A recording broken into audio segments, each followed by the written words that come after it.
Financial services, लोग वहां से रिफर करो। एक टॉपिक रहेगा हमारा फंड बेस्ड फाइनेंशियल सर्विसेज और fee based financial services, the classification of financial services. और डोंट वरी, इसको मैं एक्सप्लेन करूंगा। जो इसके अंदर हम जो पॉइंट्स पढ़ेंगे वो points one by one, point wise in detail हमको आगे चैप्टर्स में है। हम वही सब पॉइंट्स हम लोग फंड बेस्ड और फाइनेंस इसमें फी बेस्ड पॉइंट में करेंगे। आगे वही सब पॉइंट्स हमको इन डिटेल में है।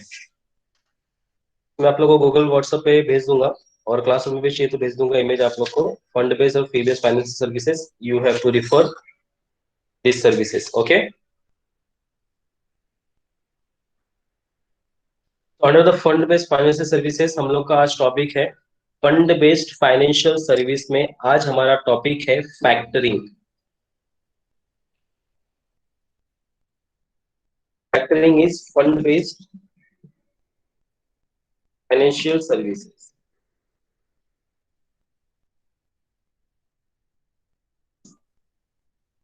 Today's our topic is factoring under the fund based financial services. देखो, फंड बेस्ड जो सर्विसेज है कम से कम 13-14 फंड बेस्ड फाइनेंशियल सर्विसेज है। तो उसमें हमारा सबसे पहला आज पॉइंट हम लोग पढ़ेंगे फंड बेस्ड, सॉरी फैक्टरिंग पढ़ेंगे। ऐसे धीरे धीरे हम लोग एक एक पॉइंट को क्या करेंगे, डिस्कस करेंगे। तो आपका फंड बेस्ड भी क्लियर हो जाएगा, आपका फी बेस्ड फाइनेंशियल सर्विसेज भी क्लियर हो जाएगा, ओके।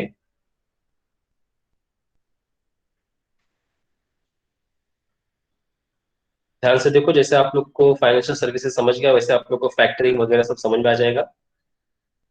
टॉपिक कोई ज्यादा हार्ड नहीं है। नाम पहली बार सुन रहे हो आप लोग, फैक्टरिंग। फैक्टरिंग आप लोग पहली बार सुन रहे हो तो आप लोग को ज्यादा कंफ्यूजन होगा। तो इसके लिए ध्यान से अच्छे से सुनो और समझो और पार्टिसिपेट करो each and every time, whether right और wrong.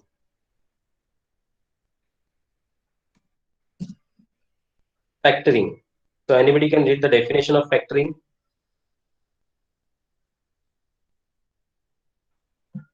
So can I? Yes. Factor implies in financial arrangement between the factors and client in which the firm gets advance in return for receivable from a financial institution. Factors. It is a financing technique in which there is an outright selling of trade debt by a firm to a third party, that is factors at discount price. Okay, I think आप लोग को ये definition नहीं समझा है, तो हम start करते हैं विद अ डायग्राम। अब जरा डायग्राम प्रॉपरली पढ़ो। 30 सेकेंड दे रहा हूँ या 1 मिनट दे रहा हूँ आप लोग को। आप लोग ये डायग्राम ना प्रॉपरली देखो, इस डायग्राम के अंदर पूरा फैक्टर मतलब समझ में आ जाएगा आप लोग को। सीधा डायग्राम प्रॉपरली, जिसमें कस्टमर है, जिसमें क्लाइंट्स हैं, जिसमें फैक्टर है, ध्यान से देखो।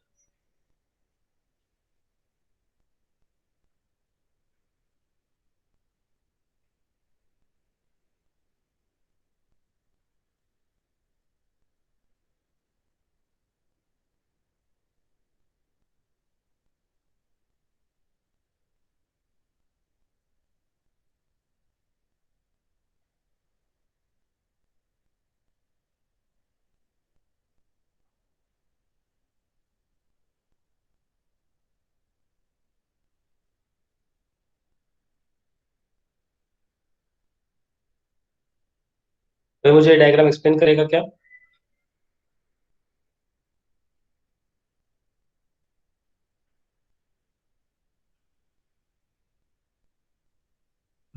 Hello sir. Yes? Sir factor ना एज अ मिडल मैन है। जैसा क्लाइंट ने अभी जैसा डायग्राम में बताया कि क्लाइंट ने कस्टमर को क्रेडिट बेसिस पे बेचा गुड, ओके। तो फिर उस पे कस्टमर क्या करेगा, जो पेमेंट है वो ना फैक्टर को देगा। और फैक्टर मतलब पैसा 80% जैसे इधर बोला है इनिशियली, मतलब as a down payment factor दे देगा और बाकी का बैलेंस अमाउंट भी फैक्टर ही देगा। और उसको मतलब इनवॉइस का कॉपी वगैरह मिल जाएगा बाकी का। ऐसा कुछ मुझे समझा। ठीक है, चलो, वेरी वेल, सही है, बहुत सारा सही है, कुछ गलत भी है, कोई बात नहीं, वेरी वेल, अच्छा ट्राई किया। नेक्स्ट, और कोई?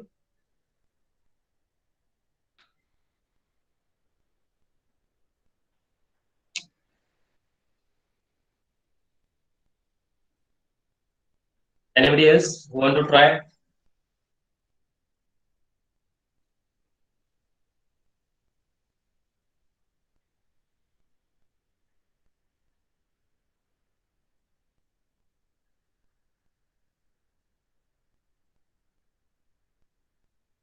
बोलो।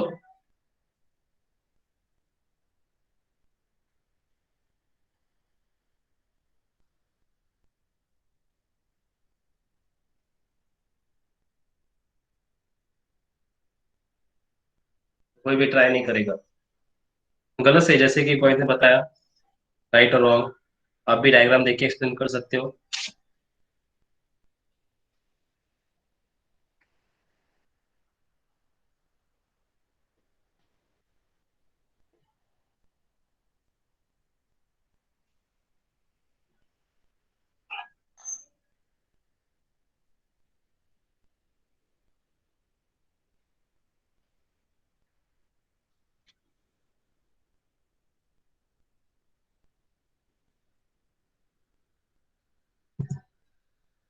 तो किसी को डायग्राम नहीं किया? नहीं समझा आप लोग को डायग्राम?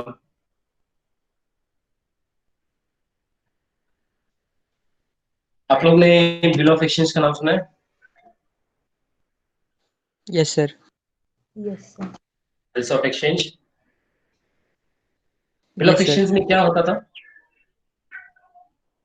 सर क्रेडिट बेसिस पे गुड्स सेल करते थे। ठीक है, ड्रॉवर तो ड्रॉई को गुड बेचता था हाँ सर। और बिल बनाता था, यही चीज है ना? हाँ सर। यहाँ भी सेम वही चीज है। बाद में ड्रॉवर क्या करता था, बैंक के पास जाके अपने जो उसके पास जो बिल रहता था उसको एनकैश कराता था टाइम से पहले। यस, बिल डिस्काउंटिंग का मतलब क्या होता था? Encashment bill before the due date. अब यहाँ पे जो हमारा बिल डिस्काउंटिंग आया है, एक वर्ड आया है बिल डिस्काउंटिंग, आप लोग देखते चलो धीरे धीरे। यहाँ पे जो बिल डिस्काउंटिंग है, ये दूसरा पॉइंट है फंड बेस्ड फाइनेंशियल सर्विस का।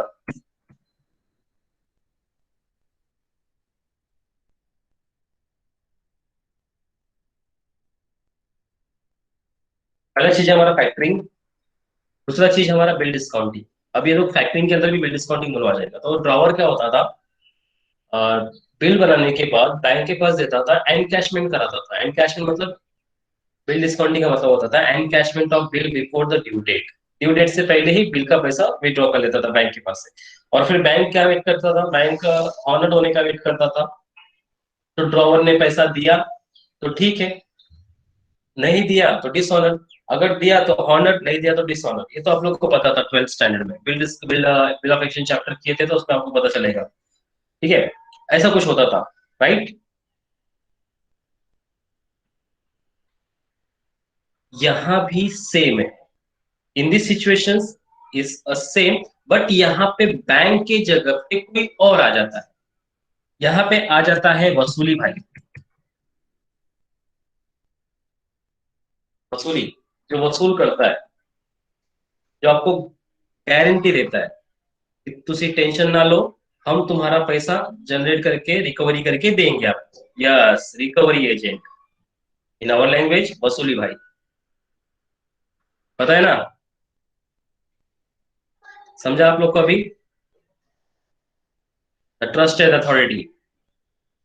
अब यहाँ पे जो क्लाइंट है, जिसने कस्टमर को उधारी में माल बेचा हुआ है, कस्टमर ने उसको बिल दिया है कि आपको इतने दिन के बाद मैं पैसा गारंटी दूंगा। अब क्लाइंट को ये कंफ्यूजन हो रहा है कि कस्टमर मर गया या कस्टमर नहीं पे करेगा या कस्टमर धोखा देगा, तो क्या करे? तो क्लाइंट क्या करेगा, ऐसा थिंकिंग से बचने के लिए, ऐसे लॉसेस से बचने के लिए, वो फैक्टर के पास जाएगा और रिकवरी एजेंट के पास जाएगा।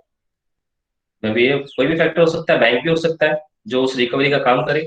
ठीक है, तो उसके पास अपना बिल देगा कि सर देखो मेरे पास 1 लाख का बिल है, मैंने कस्टमर को 1 लाख का बिल दिया था और कस्टमर ने इतना टाइम पीरियड दिया हुआ है। तो फैक्टर क्या करेगा, बिल को जांच करेगा, सही सब कुछ रहेगा तो उसका क्या करेगा, 80% ऑन द स्पॉट थमा देगा कि एक काम करो, 80% आप ले लो, मतलब 80 लाख का 80,000 अभी आप ले लो। फिर अब फैक्टर का काम क्या होता है, फैक्टर वसूली करेगा। किसके साथ वसूली करेगा? क्लाइंट का से, कस्टमर से। डेट पूरा होने के बाद जो फैक्टर वो किससे वसूल करेगा पैसा? कस्टमर के पास से। जिस कस्टमर का बिल है उसके पास से वसूल करेगा ऑन द टाइम। वो कस्टमर को टॉर्चन देगा, वसूल करेगा, पूरा पैसा रिकवरी करेगा। और पूरा पैसा रिकवर करने के बाद उसने क्लाइंट को 80% तो दे दिया था, अब बचा कितना पैसा? 20%। रिमेनिंग पैसा उसको दे देगा। हो गया ना फैक्टर का काम। तो फैक्टर क्या फ्री में काम करेगा? फैक्टर फ्री में काम करेगा क्या?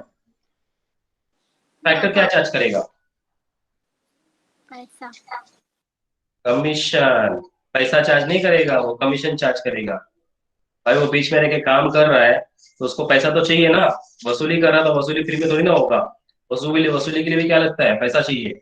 You want the commission, processing fees, मतलब वो होता है factor commission. Understand the situation of factoring? अब समझ में आएगा? अब ये सिचुएशन अपने दिमाग के अंदर बैठा लो और इसको आगे पढ़ो। अब सब तुमको समझ में आ जाएगा इन डिटेल कि फैक्टरिंग होता क्या है। किसी का अगर कोई डाउट है तो अभी मुझे पूछो। नो डाउट ना?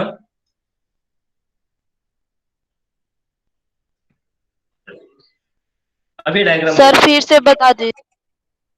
हाँ बता रहा हूँ। क्लाइंट ने क्या किया? क्रेडिट में उधारी बेचा किसको? कस्टमर को। तो कस्टमर ने क्या जनरेट किया? कस्टमर ने इनवॉइस जनरेट किया। इनवॉइस का मतलब होता है बिल। बिल दे दिया। किसको दे दिया?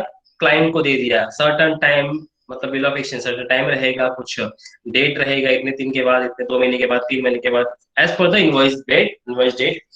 अब क्लाइंट के पास जो बिल पड़ा है वो क्लाइंट क्या करेगा? उसका एक कॉपी मारेगा। कॉपी मार के, उसका प्रूफ रहना चाहिए ना बाबा। तो कॉपी मार के क्या करेगा? उसको डाउट आ रहा है कि उसका पैसा मिलेगा नहीं मिलेगा, डूब भी सकता है, कस्टमर नहीं देगा, भाग जाएगा इधर उधर।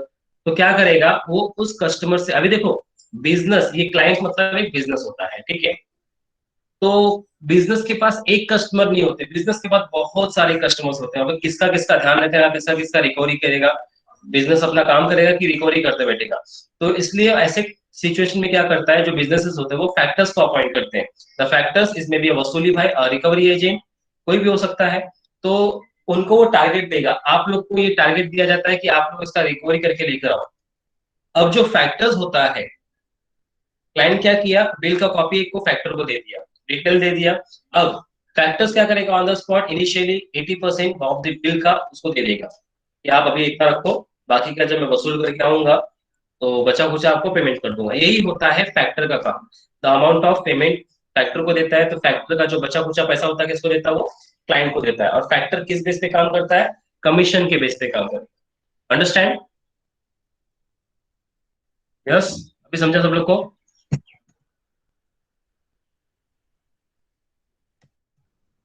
अब डेफिनेशन देखते हैं। Factor implies a financial arrangement. ये क्या करवाता है? ये फाइनेंशियल अरेंजमेंट करवाता है। किसके बीच में? Between the factor and the client. ये क्लाइंट के बीच में काम करता है। इन विच फर्म्स, मतलब client gate advance in return from receivable. उसको पहले ही पैसा मिल जाता है, मतलब 80% इनिशियली जो उसको मिला था उसको एडवांस में पैसा मिल जाता है फ्रॉम दी फाइनेंशियल इंस्टीट्यूशन। अभी यहाँ पे फाइनेंशियल इंस्टीट्यूशंस वर्ड आया है, मतलब फैक्टर को बोला है फाइनेंशियल इंस्टीट्यूशन। तो मैं जानना चाहूंगा कि ये फाइनेंशियल इंस्टीट्यूशंस कौन होता है? एनीवन? बैंकिंग और नॉन बैंकिंग। Very good. अब देखो आप लोग का डाउट क्लियर हो गया कि मतलब ये फैक्टर किसको बोला जाता है। फैक्टर में भी है बैंकिंग, फैक्टर में भी है नॉन बैंकिंग। बैंकिंग में all types of bank, whether cooperative, commercial, societies, regional bank, जो रिकवरी का काम करते हैं। नॉन बैंकिंग मतलब LIC, मतलब अपना कॉर्पोरेटिंग, ये सब non banking. Understand? Merchant banking वगैरह। अब ये हो गया फाइनेंशियल इंस्टीट्यूशंस को फैक्टर का नाम दिया। ये हो गया तुम्हारा, मतलब फैक्टरिंग क्या करता है? Factoring implies the financial arrangement between the factors and the client, in which firms, मतलब क्लाइंट को क्या करता है? क्लाइंट को अपना एडवांस पैसा मिल जाता है, रिसीवेबल हो जाता है। किससे? फाइनेंशियल इंस्टीट्यूशन से। मतलब किससे? फैक्टर से पैसा मिल जाता है एडवांस पे। It is the financial technique, एक तरह का फाइनेंशियल टेक्निक है, in which there is outright selling of trade debts. जो डूबने वाला पैसा रहता है वो उसका आधा कवर हो जाता है। ट्रेड डेब्ट जो पैसा डूब सकता है या बैड डेट्स हो सकता है, उसका पैसा मिल जाता है बाय अ फर्म। किससे? टू अ थर्ड पार्टी से, मिल गया ना पैसा थर्ड पार्टी से, that is factor at a discount price में। अब देखो ये जो हम लोग डायग्राम देखा था, इसका मतलब क्या है कि क्लाइंट को लग रहा था उसका पैसा डूब जाएगा, तो क्लाइंट को एडवांस किसने दे दिया, फैक्टर ने दे दिया, आप इतना रखो, बाद में मैं रिकवरी करके आऊंगा तो आपको दे दूंगा बचा कुचा। तो बचा कुचा मतलब पूरा नहीं देगा, वो डिस्काउंट प्राइस में देगा। 20% देने का था ना, 20% में से 2% काट लेगा, 1% काट लेगा, एज अपना कमीशन काट लेगा। वो किसके लिए काम कर रहा है, क्लाइंट के लिए तो काम कर रहा है। तो उसको एडवांस में पैसा दे के बाकी बचा कुचा उसको पे करेगा, और हैवी डिस्काउंट रेट में, कि आपको 20% देना था ना, आपको 20% पूरा नहीं दूंगा, उसमें से 2% मेरा कमीशन है, कमीशन चार्ज करेगा, बाकी का बचा कुचा पैसा क्लाइंट को दे देगा। Understand all of you? Yes, sir. Yes, sir. Yes sir. Clear all doubts? Doubts clear हो गया? फैक्टर के बारे में डेफिनेशन समझा आपकी? Okay Sir, yes. डेफिनेशन एक बार फिर बता दीजिए।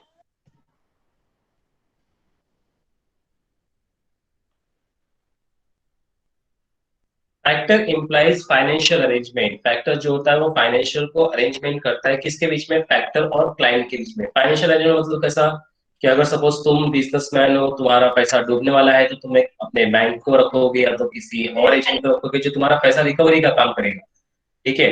तो उसके पहले वो क्या करेगा, तो उसको बिल दोगे तो वो तुम्हारा फाइनेंशियल अरेंजमेंट पूरा करके देगा, तुमको एडवांस दे देगा। मतलब फर्म्स जो क्लाइंट रहता है उसको एडवांस मिल जाता है, किसके पास से, उसके फाइनेंशियल इंस्टीट्यूशन मतलब फैक्टर के पास से।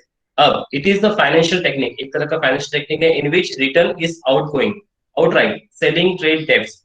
आपका पैसा ना डूबे इसके लिए आपने फैक्टर को रखा और फैक्टर से एडवांस लिया है, ठीक है, बाय द फर्म। और थर्ड पार्टी जिससे आपने पैसा लिया है वो कौन होता है, वो फैक्टर होता है।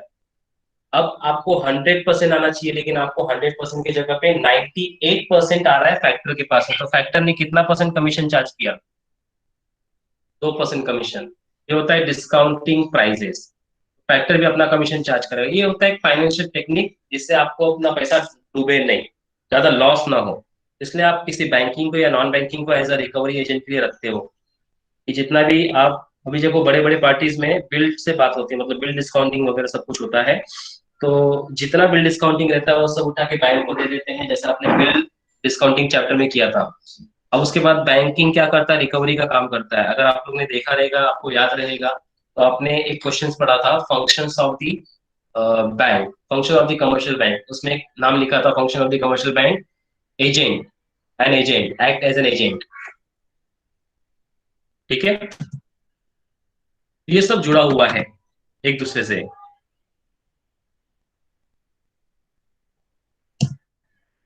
नेक्स्ट है factoring is a financial alternative. Option है बहुत सारे। Factoring is a financial alternative in financing and management account receivable, मतलब आपका जो बिल्स रिसीवेबल है, बिल्स रिसीवेबल मतलब अकाउंट रिसीवेबल या creditors. It state the terms and condition of the sale in factoring agreement. उसके अंदर टर्म्स एंड कंडीशन लिखा रहता है बहुत सारा, may be terms and conditions.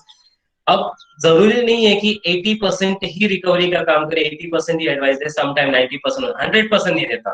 क्या कोई वसूली जो फैक्टर है, क्या वो 100% दे देगा आपको? सिचुएशन अपने दिमाग में बैठा लो, आपने किसी को माल बेचा है, आपका बड़ा कंपनी है, ठीक है, बिग फर्म, आपकी एक बड़ी कंपनी है, और आपके 100 कस्टमर्स हैं, 100 कस्टमर्स, और हर एक कस्टमर्स का ट्रांजेक्शन कुछ 50,000, 20,000, 25,000 या 1 लाख का ट्रांजेक्शन है, और उसमें से कुछ कैश में लेके जाते हैं और कुछ आपको बिल देते हैं, या कुछ कैश चेक में पेमेंट करते हैं। सिचुएशन बहुत कुछ होता है। आपका बिजनेस है तो आपको जो पेमेंट मिलेगा वो वेरियस थ्रू मिलेगा, या तो बैंक के थ्रू मिलेगा, तो चेक के थ्रू मिलेगा, और कोई कोई बिल देगा कि 3 महीने के बाद आपका पेमेंट होगा, 4 महीने के बाद आपका पेमेंट होगा, 2 महीने के बाद आपका पेमेंट होगा, राइट। ये सिचुएशन अपने दिमाग में चल के रखो। अब बात आती है बिल का। कुछ भी हो सकता है, जिसने 2 महीने का टाइम दिया वो कभी टपक गया तो, या जिसने 4 महीने का टाइम दिया वो बोला मेरे पास पैसा नहीं है, तो ऐसे में आपका जो बिजनेस है वो लॉस में चला जाएगा ना, आपके पास पैसा ही नहीं आएगा तो आपका बिजनेस लॉस में चला जाएगा। तो ऐसे सिचुएशंस को हैंडल करने के लिए, आपका बिजनेस कंटिन्यू चलने के लिए क्या होना चाहिए, तो आप क्या करते हो, ऐसे बिल्स को उठा के बैंक के पास दे देते हो, आपके अपने बैंक के पास दे देते हो। वो एजेंट के रूप में काम करेगा, आप उसको बोलोगे कि आप एजेंट के रूप में काम करो, आप मेरे फैक्टर हो, आप हर बिल का 2%, 1% जो आपको कमीशन चार्ज करना है आप कमीशन कर लो, और मुझे मेरा बाकी का पैसा लाके दे दो। लेकिन उसके पहले अभी जो ये बिल का कैलकुलेशन हो रहा है, मुझे इसका 80% या 90% या 75% मुझे अभी एडवांस चाहिए। ये होता है बिल डिस्काउंटिंग। तो बैंक क्या करता है, अकॉर्डिंग टू द बिल 80%, 75%, 90% पे कर देता है बिजनेस को, और बचा खुचा कस्टमर से कलेक्ट करके उसका डिस्काउंटिंग काट के फिर अपने बिजनेस को दे देता है। This is the situation. Understand bill discounting situation.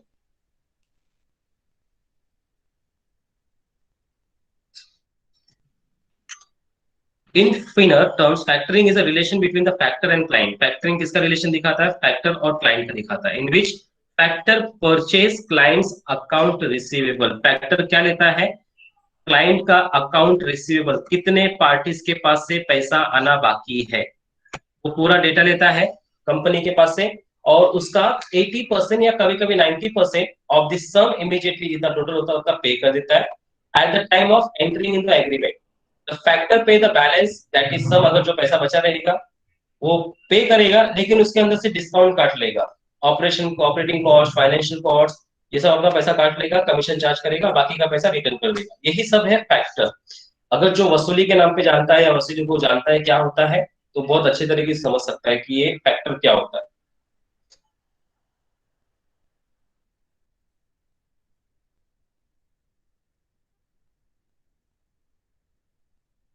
Next है types of factoring. Anybody can read the types of factoring?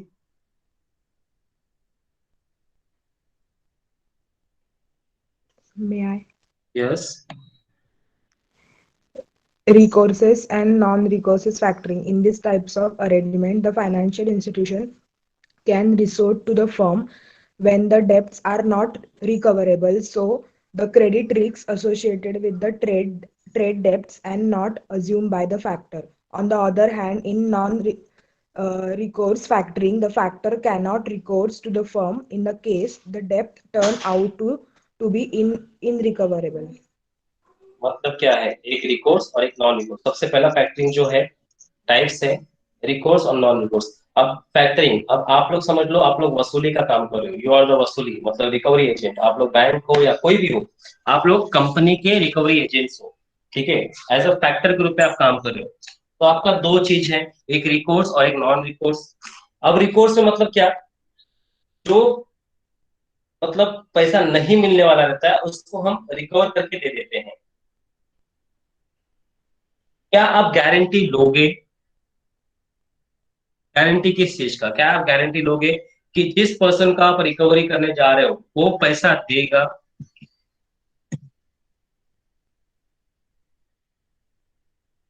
Confuse मत होना, क्या बहुत सिंपल है।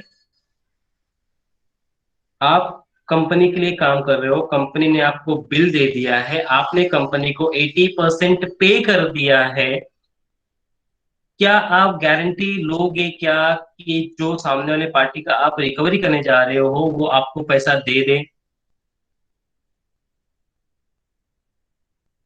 गारंटी लोगे?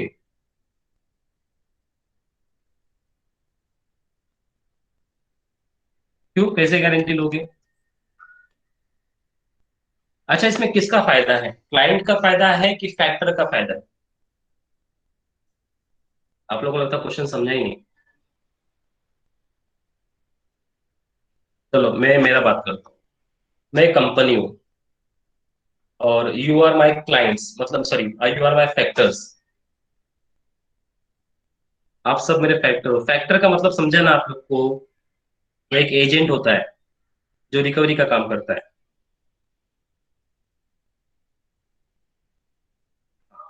अब ध्यान से दो, आप लोग एजेंट हो और मैं एक कंपनी हूँ, ठीक है, आप लोग अलग अलग एरिया में एजेंट रखा हूँ अपने को।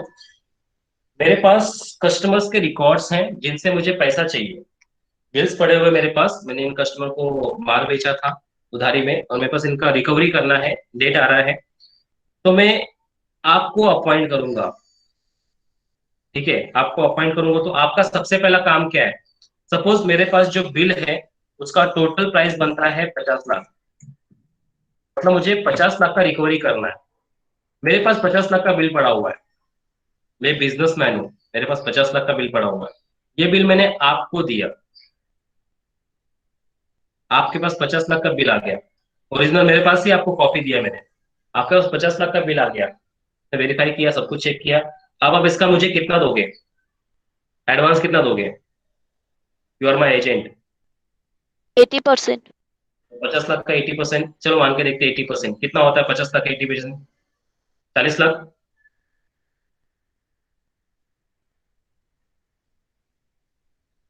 Yes sir.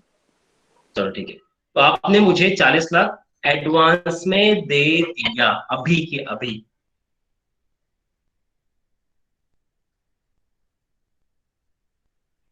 किसका फायदा है, आपका कि मेरा? आपका। आपका। मेरा आप फायदा, मतलब बिजनेसमैन का फायदा है।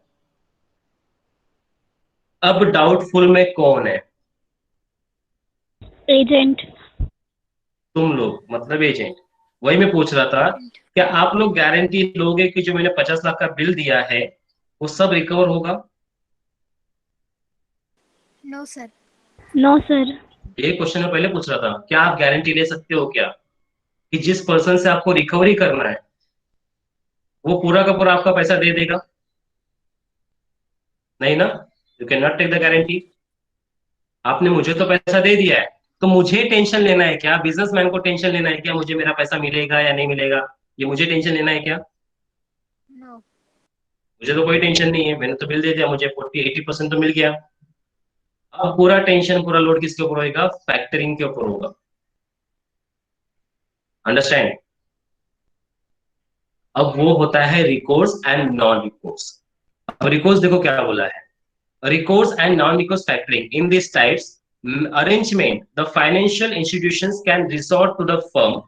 वो अरेंजमेंट करके दे देती है पैसा when the debts are not recoverable, अगर पैसा मिलने वाला नहीं है तो। So the credit risk associated with the trade debts are not assumed by the factor. मतलब जो डूबने वाला जो क्रेडिट रिस्क है वो एसोसिएटेड नहीं रहता है। तुम गारंटी नहीं दे सकते हो कि हाँ मैं सबके सबसे रिकवर करके आ जाऊंगा, सबका सबका पैसा रिकवर कर सकता हूँ, तुम गारंटी नहीं कर सकते, तुम अज्यूम्स नहीं कर सकते हो कि तुम सब रिकवर कर सकते हो। Can you do this? क्या तुम अज्यूम कर सकते हो? नो। नहीं कर सकते हो।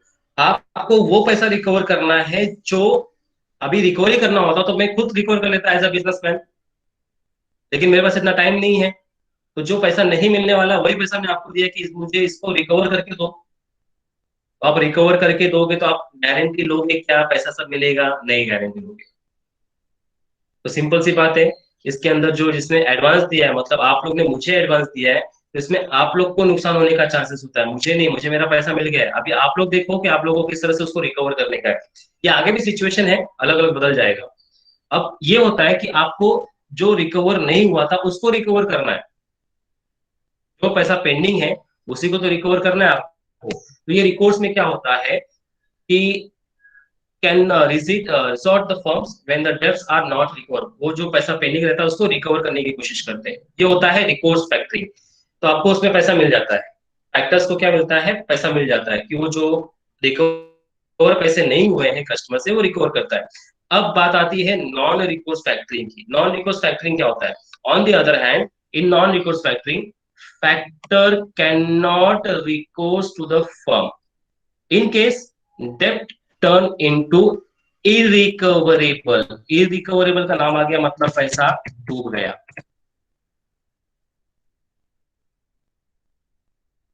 बैड डेट्स किसके अंदर होता है? Bad debts non recourse factoring के अंदर होता है। नॉन रिकोर्स फैक्टरिंग के अंदर देखो, आप दो चीज पे काम करोगे। अगर आप रिकोर्स के बेसिस पे काम करोगे तो आप सबसे पहले मुझे पैसा देने से पहले ये बोलोगे कि ये जो बिल आप मुझे दे रहे हो ये सब डेब्ट तो नहीं है, कि आप डायरेक्टली उठा के मेरे को पैसा दे दोगे?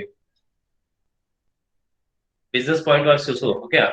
आप लोग एजेंट हो, आप लोग जो मुझे पैसा दे रहे हो 40 लाख, वो सोच समझ के दोगे ना कि नहीं नहीं 50 लाख है, हम लोग 40 लाख दे देते हैं, बाद में हम लोग रिकवर करके आपको पैसा दे देंगे, ऐसा सोचोगे क्या? नहीं। नो। आप लोग पैसा देने से पहले ये सोचोगे, उस बिल के बारे में जान लोगे कोई इंसान जिंदा है कि नहीं है, कैपेसिटी कितनी है, हर एक चीज देख लोगे। और मैं बोलूंगा नहीं, आपको सिर्फ रिकवर करके देना है, वो इंसान सब है, अवेलेबल है। आपको सिर्फ, मेरे पास इतना टाइम नहीं है, आपको सिर्फ जाके रिकवर करके देना है मुझे, बस। बोलेगा ओके कोई प्रॉब्लम नहीं है, तो वो होता है रिकोर्स, वो रिकोर्स होता है। नॉन रिकोर्स क्या होता है, आप लोग अगर नॉन रिकोर्स के बेस पे रहोगे तो नॉन रिकोर्स का मतलब क्या होता है, डूब चुके पैसे को रिकवर करके देना रहता है, मतलब इरिकवरेबल डेट्स अगर आप नहीं दे सकते हो तो वो इरिकवर हो जाएगा।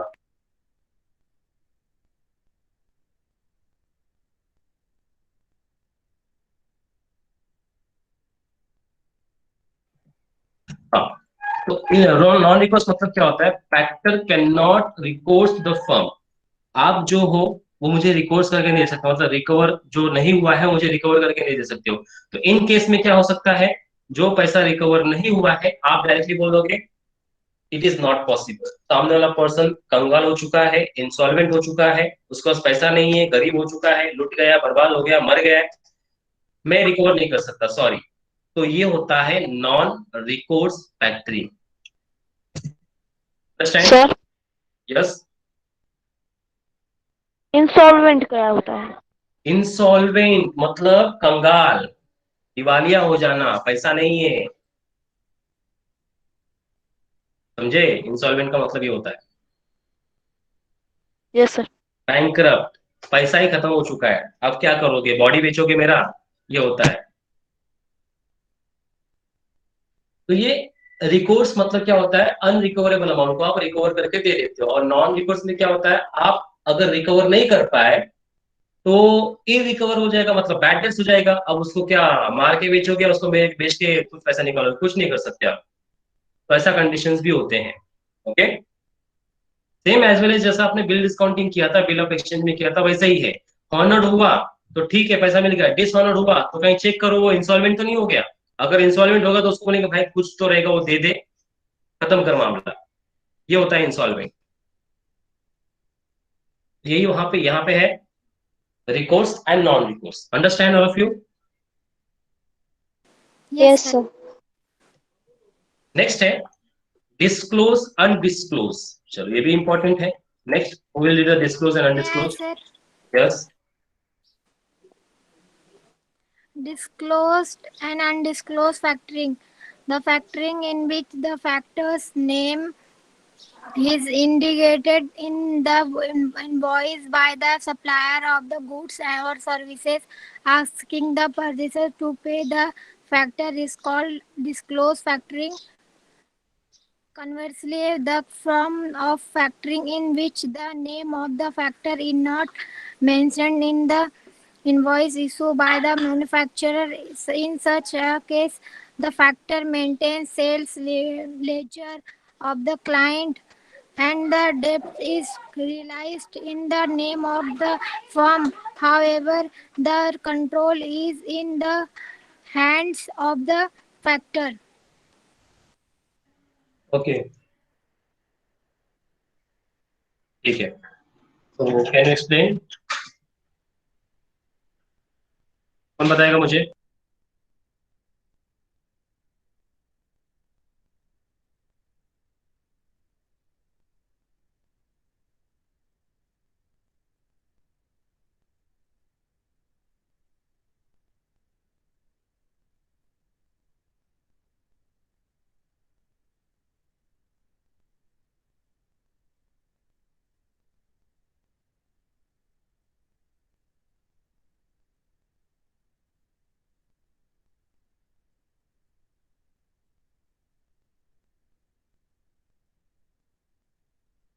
Does anyone disclose undisclosed? चलो देखो कोई बात नहीं, मैं बताता हूँ। The factoring in which factor name is indicated in the invoice by the supplier of the goods or services, asking the purchaser to pay the factor is called disclose। मतलब क्या है, यहाँ पे आपको बताया रहेगा, इंफॉर्मेशन दिया रहेगा, इनवॉइस मतलब bill. Wait a minute,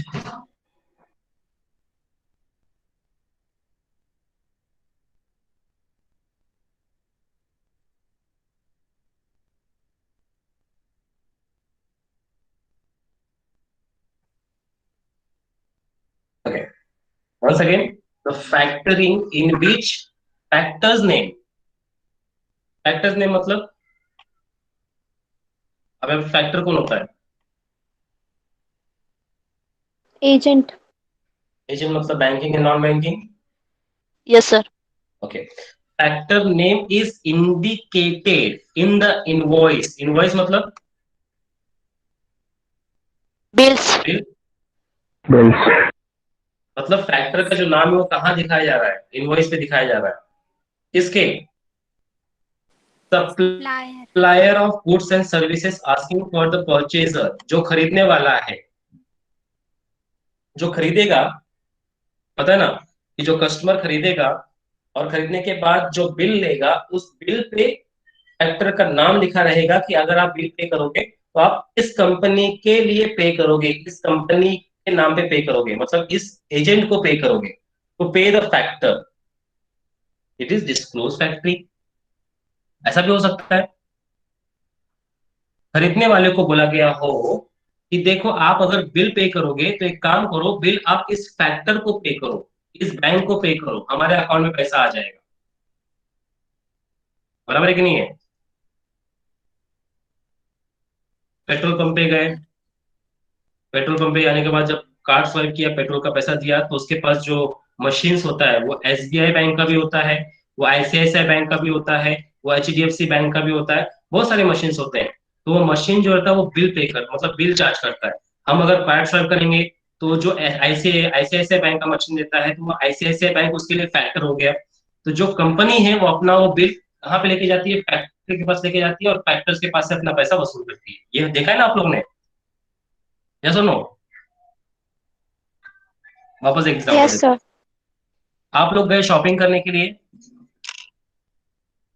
shopping करने के लिए गए मॉल में और कपड़े उपड़े लिए, कंपनी का ब्रांड है, कोई भी नाम रहेगा, कंपनी का जो नाम रहता है ऊपर बोर्ड लगा रहता है कि ये कंपनी है। लेकिन जब वो पेमेंट आपसे लेगा, कैश तो लेगा तो उसके अकाउंट में जाएगा, लेकिन जब वो बिल पेमेंट आपसे लेगा तो उसके पास जो मशीन रहेगा, वो मशीन जरा ध्यान से देखो, उसकी कंपनी के नाम पे नहीं होता है, वो किसी बैंक के नाम पे होता है। बराबर है ना? जो मशीन उसके पास कार्ड स्वाइप करने का रहेगा वो किसी बैंक के पास का रहेगा, बैंक के नाम का रहेगा, may be HDFC, may be ICICI, may be SBI, कोई भी बैंक करेगा। तो आप उस एसबीआई के पार्ट से कार्ड स्वाइप करोगे और वो उसके पास एक रिसिप्ट आपको देगा, एक अपने पास रखेगा। तो बाद में जब होगा तो वो अपने फैक्टर के पास जाके पैसा वसूल करेगा। मतलब आपको इनवॉइस में पहले ही बता दिया जाता है कि आपने किसको पैसा पे किया है और किसको पैसा पे करना है। यू हैव टू पे द फैक्टर। आपको डिस्क्लोज कर दिया है कि आपको इसको पैसा देना है। बाद में वो कंपनी और फैक्टर जाने, वो आपस में देख लेंगे, आपका तो पैसा पे हो गया है ना। अंडरस्टैंड? ये होता है डिस्क्लोज, कि आप और क्लाइंट के बीच में कोई फैक्टर पहले से मौजूद है, आपको पता है कि आप इसको पे कर रहे हो। अगर मैंने एसबीआई को स्वाइप किया तो मैंने किसको दे दिया? एसबीआई। वो फैक्टर है, और वो फैक्टर जिस कंपनी का रहेगा वो अपना कंपनी को पैसा दे देगा, वो और वो जाने। That's called disclose factory. समझ में आया सब लोग को?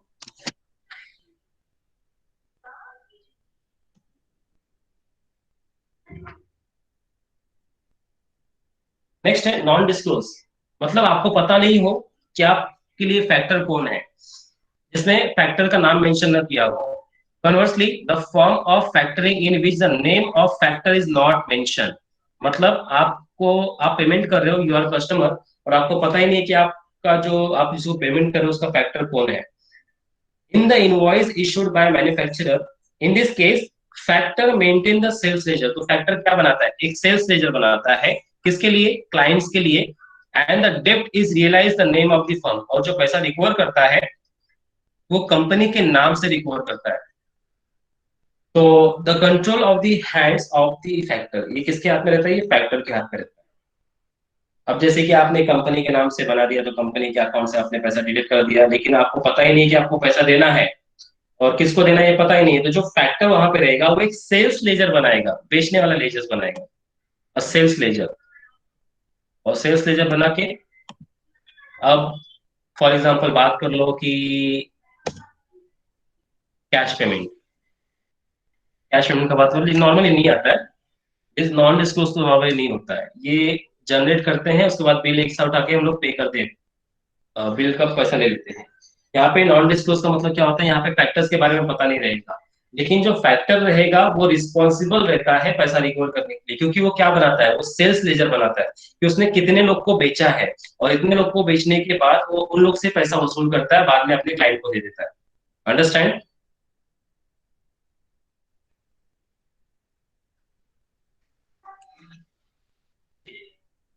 तो ये हो गया disclose, non disclose, recourse, non recourse. Next है, और भी फैक्टर्स होते हैं, डोमेस्टिक, एक्सपोर्ट, एडवांस और मैच्योरिटी। नेक्स्ट, डोमेस्टिक और export factor. Anybody can read domestic and export? Sir मैं वन एक एक। Domestic and export factoring, when the three parties when the three parties to factoring, that is customer, client and factor, reside in the same country, then this is called as a domestic factoring. Export factoring, uh, or otherwise known as cross border factoring, is one in which there are four parties involved, that is exporter, client, importer, customer, export factor and import factor. This is also termed as the two factor system. Okay, अब यहाँ पे domestic, domestic मतलब क्या, हमारे India के अंदर, border के अंदर तीन लोग आते हैं, एक बैंक, एक कस्टमर और एक क्लाइंट। अगर बॉर्डर के बाहर क्रॉस हुआ तो चार लोग हो जाएंगे। एक्सपोर्टर जो क्लाइंट है, इंपोर्टर जो खरीदने वाला कस्टमर है, और एक जो एक्सपोर्टर फैक्टर जो उसको सपोर्ट करता है, और एक बाहर देश का इंपोर्ट फैक्टर है जो उसको सपोर्ट करता है कस्टमर को। दो लोग इंडिया के हैं और दो लोग बाहर के, तो हो गया चार लोग। इंडिया का एक्सपोर्टर बिजनेस, तो इंडिया का फैक्टर बैंक, बाहर का खरीदने वाला तो बाहर का फैक्टर, बाहर का बैंक, हो गया चार लोग। अंडरस्टैंड? ये समझा? ये समझा? Sir can you repeat? देखो, डोमेस्टिक में तीन लोग होते हैं। डोमेस्टिक में तीन लोग कौन? अभी हम लोग इंडिया के अंदर है, तो हमारे बीच में कौन कौन रहेगा? मैं बिजनेसमैन, तुम मेरे फाइनेंशियल इंस्टीट्यूशन मतलब factor, banking non banking, India के ही, इंडिया के बाहर के नहीं, और इंडिया के कस्टमर। अंडरस्टैंड? अभी समझा आप लोग को डोमेस्टिक? Yes sir. इंटरनेशनल में क्या होता है, आप इंडिया के खरीदने वाला, इंडिया के बाहर का, ये दो लोग हो गए। आप एक्सपोर्टर हो, बिजनेस क्लाइंट हो, आप इंडिया के हो, और खरीदने वाला इंडिया के बाहर का है, तो दो लोग ऐसे हो गए आप लोग। अब आपका फैक्टर कौन रहेगा, इंडिया के बाहर वाला बैंक कि इंडिया के अंदर वाला बैंक? बाहर वाला।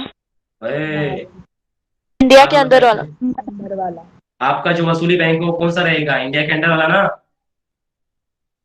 आपका आपका बैंक एक्सपोर्टर बैंक, आप एक्सपोर्टर हो तो आपका एक्सपोर्टर बैंक, मतलब दोनों भी इंडिया के हो, और जो खरीदने वाला है वो बाहर का पार्टी है, तो वो जहां से पेमेंट करेगा, जिसके थ्रू पेमेंट करेगा, वो तो फॉरेन बैंक है ना, तो फॉरेन बैंक उसके लिए क्या हो जाएगा, इंपोर्ट फैक्टर। Yes sir. हो गया ना, दो चार, दो और दो चार। आप और आपका इंडिया का बैंक, और जो खरीदने वाला उसके बाहर का बैंक, चार लोग हो गए। ये होता है domestic as well as export factors. समझा आप लोग को? Yes sir. Next last one, advance and maturity. I think ये भी आप जानने को आपको ज्यादा कंफ्यूजन नहीं होगा, एडवांस और maturity. Yes, any girls? Sir मैं यस सर मैं advance and maturity factoring. In advance factoring, the factor give an advance to the client against the uncollected receivable. In maturity factoring, the factoring agent does not provide any advance to the firm. Instead, the bank collects the sum from the customer and pay to the firm, either on the date on which the amount is collected from the customer or on the guaranteed payment date. Okay, यहाँ पे बहुत ही important चीज है। अब आप जो factor हो, आप जो मेरे लिए काम कर रहे थे, अब आप दो चीज करोगे, या तो मुझे एडवांस दोगे, जो कि आप एडवांस बोल चुके, मैंने अगर आपको 50 लाख का बिल दिया है, आप मुझे एडवांस 40 लाख दे दोगे, तो हो गया एडवांस पेमेंट। मतलब क्या, in advance factoring the factor give advance to the client against the uncollected receivable. आपने जो कलेक्ट नहीं किया है उसके बस में आप मुझे पैसा दे दोगे, एडवांस दे दोगे, और वो बाद में आप कलेक्ट करके अपने पास रखोगे, बचा कुचा पैसा मुझे दे दोगे, वो हो गया एडवांस। अब आप लोग को भी ये डाउट थी कि पैसा मिलेगा कि नहीं मिलेगा, तो इन कंडीशन में आप क्या करोगे? आप बोलोगे नहीं सर, हम आपको एडवांस नहीं देंगे, हम आपको गारंटी देते हैं कि हम आपको 3 महीने के अंदर अंदर रिकवर करके पूरा का पूरा पैसा दे देंगे। एडवांस नहीं मिलेगा आपको, आपका जो बिल है उसका पूरा रिकवर करके आपको मैच्योरिटी पीरियड पे 3 महीने का हमने टाइम मांगा है, आपको 3 महीने के अंदर पेमेंट कर देंगे या 2 महीने के अंदर पेमेंट कर देंगे as per the guaranteed payment date. तो इसमें फैक्टर को लॉस कम होता है, क्योंकि ना उसने एडवांस दिया है, वो क्या करेगा, पूरा रिकवर करेगा, पूरा रिकवर करके एक साथ जो डेट दिया था उस डेट पे पेमेंट कर देगा फैक्टर क्लाइंट को। ये होता है एडवांस एंड मैच्योरिटी। तो in maturity factoring agency does not provide any advance. आप मुझे एडवांस नहीं दोगे, आप बोलोगे सर हम आपको एडवांस नहीं देंगे, हम आपका पैसा रिकवर करेंगे और आपको 3 महीने के अंदर अंदर आपको पूरा आपका रिकवर पैसा आपको दे देंगे कमीशन चार्ज करके। तो instead of bank collect the sum from the customer, पूरा कलेक्ट करती है एंड पे टू द फर्म, पे करती है आइदर ऑन द डेट, जो डेट आपने बोला रहेगा मुझे पे करने के लिए, on which the amount is collected, या तो फिर आपका जो गारंटी डेट आपने बोला है वो देखते हैं। समझा advance and maturity factoring?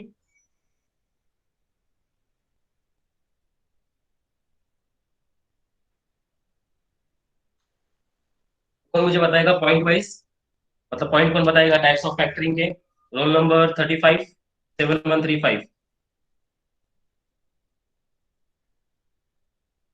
Types of factoring.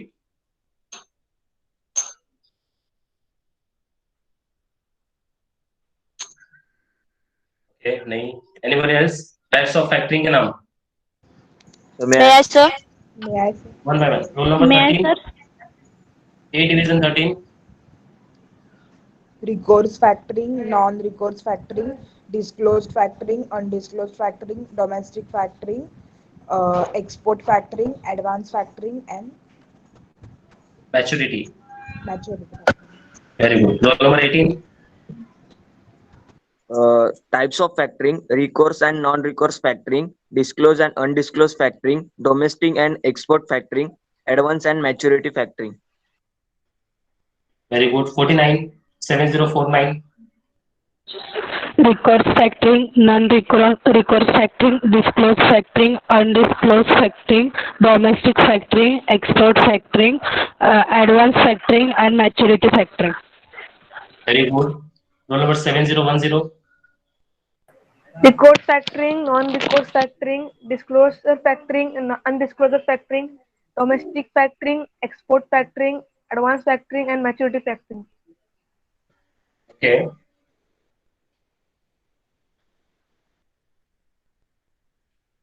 Very good. Sir, may I? Roll number 7034, Recourse factoring and non-recourse factoring and disclosed factoring, undisclosed factoring, domestic factoring and export factoring and क्या बोलते हैं उसको, fourth वाला advanced factory and majority factory. Very good. Roll number 28, So may I? Yes, factoring, sourcing आपको factoring, disclosed factoring, undisclosed factoring, export factoring, advance factoring, maturity factoring. Very good. So may I? बस बोलो। Recourse factoring, non-recourse factoring, domestic factoring, export factoring, disclosed factoring, non-disclosed factoring, advance factoring, maturity factoring. Very good. 7121, 7121,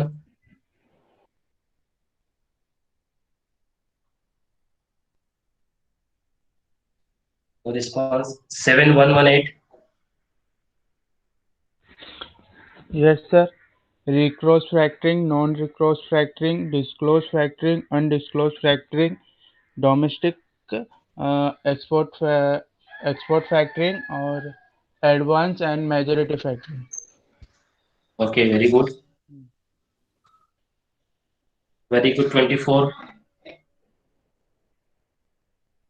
Sir, may I? yes।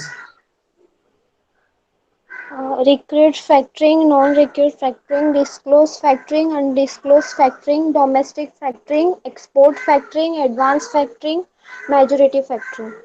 Very good. May I, sir? Yes. बोलो. May बोलो recourse ये कहाँ चले? factoring, बोलो. sir, may I? हाँ बोलो ना. Recourse factoring, non-recourse factoring, advance and maturity factoring, disclose and undisclosed factoring, domestic and export factoring. Very good. May I, sir? Yes बोलो.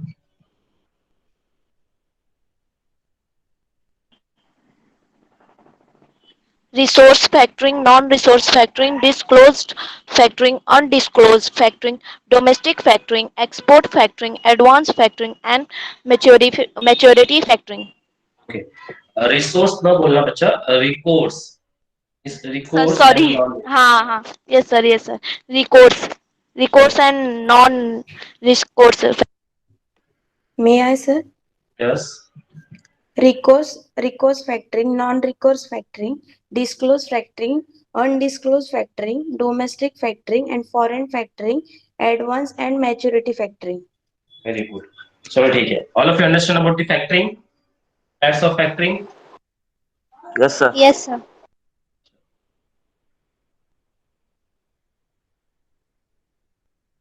समझ में आ गया सब लोगों को, कोई टेंशन नहीं है. बाकी जो टाइप करके लिखे हैं वेरी थैंक यू टाइप करने के लिए. तो आप लोगों को समझ में आ गया तो फैक्टरिंग क्या है. A new topic you understand. नया टॉपिक बहुत जल्दी समझ गए.